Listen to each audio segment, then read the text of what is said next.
Welcome back to the Bro Show solo edition today. I'm here. Jake, Chad is not. He will be back next week. I do have some picks for him listed down in the description of this video. So if you want to see what he's on, check those out.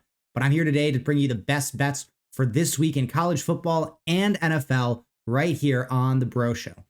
All the bets that we're using today, lines can be found on BroThrow.com. And if you want to place any of the bets I talk about in this video, go to BroThrow.com/YouTube to sign up today. Starting off with probably the biggest matchup in college football this week, the Red River Shootout. That's right, we call it its proper name here on this channel. Texas taking on Oklahoma. Neutral site game in the Cotton Bowl. Should be a blast. Should be a very, very fun game. But you look at this massive spread, 14.5. And I know people want to be on Texas. They got the prolific offense. Quinn Ewers is back. He's healthy. But I love getting 14.5 points in a rivalry spot like this. You know, in 2022, Dillon Gabriel missed one game in the season, and it was against Texas. That game, Texas won in a huge blowout fashion. If we don't count that game, Oklahoma had a backup quarterback. The last time any team in this series has covered 14.5 was 2013. In rivalry games, the teams will come to play. This is one of the biggest games on the schedule for both teams. And I love getting plus 14.5 here for Oklahoma. Keep in mind, Oklahoma is really more of a defensive-focused team now with Brent Venables as their head coach. And their defense has been rock solid this year. The most points they've allowed in a game is 25 to Tennessee, a similarly high-powered offense like Texas. You know, the over-under in the spot is only 50.5. This game is kind of implying like a 31-17 kind of a game. And Oklahoma has enough on offense, I think, to get some points on the board. Michael Hawkins Jr. looks really, really solid as a freshman quarterback coming in. He's barely started, but he certainly looks better than Jackson Arnold. And the team has looked a lot better, in my opinion, with him than with Jackson Arnold. So I'm rocking with Oklahoma plus 14.5. It's just way too many points in a rivalry game. And Texas, they're going to have a perfect game, I think, if they're going to cover over 14 points here. Give me the points in this rivalry spot with Oklahoma. The other game on the slate that is potentially bigger than this one is Ohio State taking on Oregon. The only reason I kind of lean towards Texas Oklahoma is because of the massive rivalry implications. But this one is a 2 versus 3 in the rankings right now in the nation. I'm rocking with Ohio State here on the road. I know it's very difficult to go into Autzen Stadium and win, but Oregon has not been very strong this year against the spread. They blew it last week to Michigan State, and they overall have just not done a very good job at covering the spread. They do have Dillon Gabriel as quarterback, speaking of the former Oklahoma Sooner. But I think that Ohio State's offense is too strong, but more importantly, their defense is too strong. Ohio State has one of the best defenses in the country, very underrated because they have all the firepower on offense. Guys like Quinshon Judkins, Emeka Egbuka, and the true freshman Jeremiah Smith putting up all the highlights. But Ohio State is too solid on both sides of the ball, and I think that they're too well coached and well inspired as a team that they're not going to let the crowd noise from Oregon impact them too much. I just haven't been super impressed by Oregon this year. I know that they've been going out and taking care of business, at least getting the wins, but they're not curb stomping and throttling their opponents like you'd like to see from a top 3 team in the country. I'm rocking with Ohio State here on the road, even at the minus 3.5 number. Though if you wanted to wait and see if you can get it at 3 in the future on BroThrow, I definitely don't mind that either. From Oregon, we travel down south to California, staying, of course, in Big Ten country. Penn State flying out to LA, taking on USC. USC 5-point dogs at home, another great matchup here in the Big Ten. And in this spot, I actually do like the home team in USC plus 5. You know, USC has lost 2 out of their 3 Big Ten games, and both of them were to teams that had big rushing performances. Darius Taylor had over 140 yards for Minnesota, and Kyle Mullins had over 150 yards for Michigan. But in both games, USC had the lead and just kind of choked it. I have to think that they're going to be able to learn from that, right? I know Penn State has a great rushing attack, but Penn State also has been not as impressive on offense as you would like. Their last 2 games of the Big Ten, they haven't covered either of those. And Nicholas Singleton missed last week's game. If he's not 100%, that could be a big advantage for USC. But the big thing about Penn State is if their defense is not getting stops, I find it very difficult they're going to be able to, truly outscore USC here because USC has a great offense. Lincoln Riley, one of the best offensive minds in college football, and Miller Moss has been very, very solid so far this season. If USC can kind of get some success passing the ball, I love them to cover this game, if not have a chance to win outright.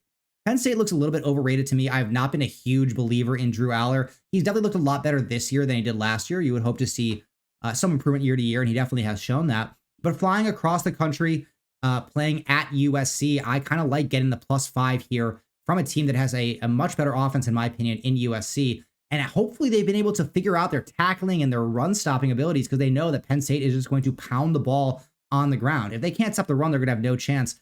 And I know historically this season, they really haven't done a great job at doing so. But I do think that this is a week they're going to start to figure it out. And if they could stack the box and say, hey, if Drew Aller is going to beat us over the top, then so be it. I don't think Penn State's going to want to play that game. I'm rocking with USC with the points. And honestly, if you want to sprinkle on the money line at +190, I don't really mind that as well. And then moving on to the last college football game we're talking about for this video. Another spot where I like the home dog, Ole Miss taking on LSU. And in virtually any situation where LSU is getting points at home at night, you have to take a look at that, right? LSU is probably the toughest place to play in all of college football. No disrespect to any other team, any other fan base, but Death Valley gets so loud, the fans are so passionate, and it's so difficult to win there on the road. LSU's defense is horrific, don't get me wrong. This game, I think, has big shootout vibes all over the place. The over 63.5, I think, is a very good look with Ole Miss's prolific offense led by Jackson Dart. But, Garrett Nussmeier has been very, very strong as well this season at quarterback. I've seen him a lot in mock drafts popping up recently as like a first-round pick. I don't necessarily buy that, but they lost that first game against USC in Vegas, and since then they've looked a lot better. Nussmeier is completing 70% of his passes with 15 touchdowns and only 4 interceptions. So if LSU is going to be able to put up points against Ole Miss, which I don't really think Ole Miss's defense is anything too special, I think that LSU could, again, not just cover this game, but win outright. Really, really strong play here, I think, on both USC and LSU getting points at home, although I am riding with Ohio State on the road there. So we're not only taking the home dogs, we're mixing it up, but that is my breakdown for this week in college football. And from LSU, we move on to their quarterback from last year, Jaden Daniels. We're moving into the NFL portion of this video. Got 2 picks for you guys today for NFL week number 6. Baltimore and Washington. Washington has definitely been the most surprising team in the NFL this season. Their offense has been elite. Jaden Daniels has been a revelation. He's looking like the rookie of the year, although Caleb Williams has been coming on strong the last few weeks. Definitely don't count him out. But Daniels has been awesome both on the ground and through the air. But this week he has to take on the Ravens, definitely the strongest defense he's had to go against thus far. And I don't necessarily know that he's ready for it. I don't want to say necessarily that it's Jaden Daniels who's not ready for it versus the entire Washington team, but they have not faced a team with a defense as good as Baltimore all year long. Really, they've gone against some kind of lackluster defenses. The Browns' defense is not what we thought it was going to be. Bengals, Giants, Cardinals, Bucks. No one has the defense that can compare to Roquan Smith, Kyle Hamilton, Marlon Humphrey, and what the Ravens got. Not to mention that Washington, I think that their defense is going to have a very tough time stopping Lamar Jackson and Derrick Henry. Derrick Henry has been the best running back in the NFL this year. He is leading the league in yards. And if they're not able to stop the ground game, it's going to be very, very difficult, I think, for them to compete in this game.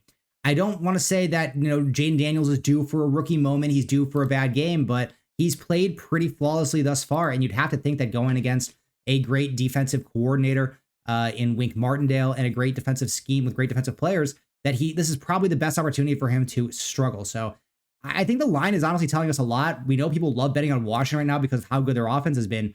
So giving them 6.5 points, especially with how good big dogs have been this year at covering the spread, it seems like the books kind of want people to bet on Washington in this spot. I'm not going to fall for it. I'm sticking with Lamar. I'm sticking with Derrick Henry, and I'm sticking with the great Baltimore defense to get it done in this DMV somewhat rivalry matchup. I know it is AFC versus NFC, but these two teams are very, very close together in location and thus in fan bases. Give me the Ravens here, -6.5. And then finally, we move on to the Sunday night game. Bengals taking on the Giants, +3.5 for the G-Men. And I am riding with them at home. The Giants, they've been very, very surprising. I was very down on them after the first couple weeks of the season. But the Vikings and Washington are looking a lot better than we were giving them credit for. Vikings are still undefeated, looking like one of the best teams overall in the league. And then Washington, as we just talked about, has been very, very impressive so far this year. Giants got an outright win on the road against the Seahawks last week when they were 6-point dogs. That was without Malik Neighbors. He should be back for this week, coming off the concussion. But even if not, Darius Slayton came up super clutch in his stead. Wan'Dale Robinson is still there catching passes. Devin Singletary should be coming back. Giants are getting healthy at the right time.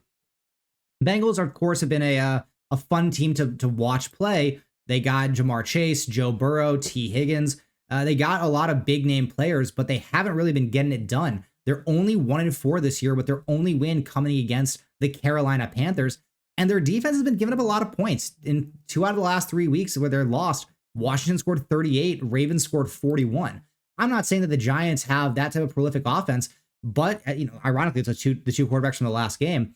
But Daniel Jones, is a good runner, just like Jaden Daniels and Lamar. I'm not saying he's on that level of Daniels and Jackson, but it seems like, teams with running quarterbacks have been doing relatively well against the Bengals. So I'm going to stick with the Giants in this game, getting points at home at night. Feels like a spot that's going to be a closer game than people give it credit for. The Bengals might end up pulling this one out, but I like getting the points here for the Giants because this is a team that has been improving every single week, and they're playing pretty good football right now. But that is going to do it for this episode of The Bro Show. I hope you guys enjoyed the solo edition. Chad will be back next week, and I will see you guys all in the next one. Peace.